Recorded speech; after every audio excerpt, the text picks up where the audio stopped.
And welcome back to Hannity. Still ahead tonight, my interview with former Vice President Dick Cheney on Benghazi and more. But first, as the IRS scandal targeting conservatives continues to unravel, the pressing question remains, what political implications will all this have? Now, earlier, Fox learned that the House Ways and Means Committee will hold a hearing on Friday about this very matter.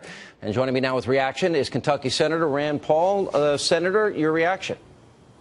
Well, you know, tomorrow morning I'll introduce a resolution that says, why don't we fire the IRS agents that abuse their power to target people for their political activities? The president says he's going to do something if they're guilty. Well, it sounds like there's already been an investigation and no one's been fired. I'm afraid he's going to do about as much as he did after Benghazi.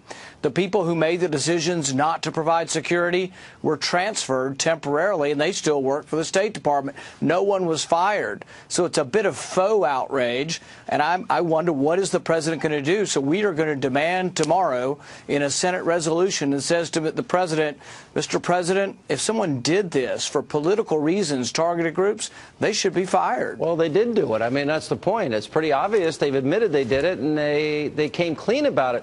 I mean, I guess the scariest part of all this, Senator, and look, these are words you use all the time. Tea Party, patriot, you want to make America a better place to live. If you're critical of how the government is being run, the country's being run, you talk about the Constitution, the Bill of Rights. I'm surprised you weren't investigated for that matter. Well, yeah, that's a pretty big group of people, those who have been critical of the government. You know, when I think of this thing, I think of what Lincoln said. He says, you know, nearly any man can be tested and maybe meet up to adversity, but if you really want to test a man, give him power. I think in that sense, the president's failing that test of power because he has extraordinary power and he's supposed to be able to be wise enough to restrain himself. But he's using the power of government to investigate his enemies. He's tapping the phones of the press. And it turns out last year he signed legislation that allows him to detain an American without a trial and send them to Guantanamo Bay. This sounds like a president somewhat drunk on power, not cautious about how he uses power. All right, so we got the IRS scandal. We've got the phone tapping scandal that we're getting into tonight. And then, of course, Benghazi. I noticed that you challenged Hillary Clinton to a debate on that very issue. What's the status of that? Have you heard from her? I haven't heard back yet. But, you know, Ambassador Pickering did an investigation, and he said, well, the decisions happened well below the secretary.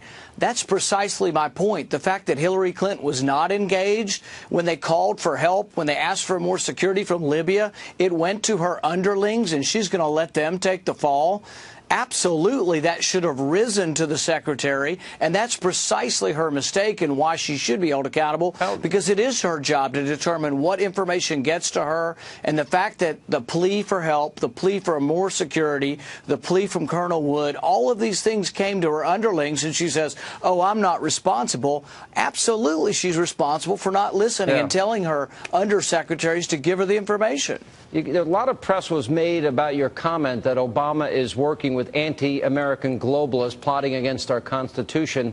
Your friends over at the Washington Post, all the liberals over there, I'm sure would love to hear your response.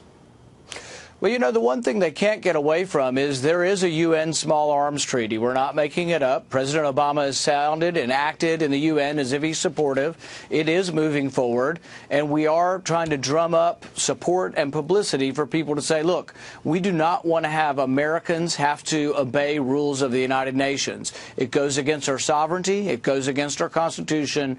And, you know, they can caterwaul all they want, but I'm going to continue to keep heating it up for them because they need to know that we're going to obey rules passed by Congress, but not rules passed by some international body that has no binding on the American people. All right. I hear you going to Iowa. Should I read anything into you giving big speeches in Iowa and New Hampshire?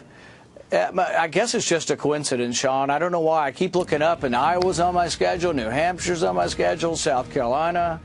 Really? Just now we got all three of them? I only saw two. Can I interpret that? Can I interpret that as you are considering a run for the presidency and that you'd be open to it? I want the party to be bigger. I want to be part of the national team that grows the GOP, and that means going to a lot of these primary states.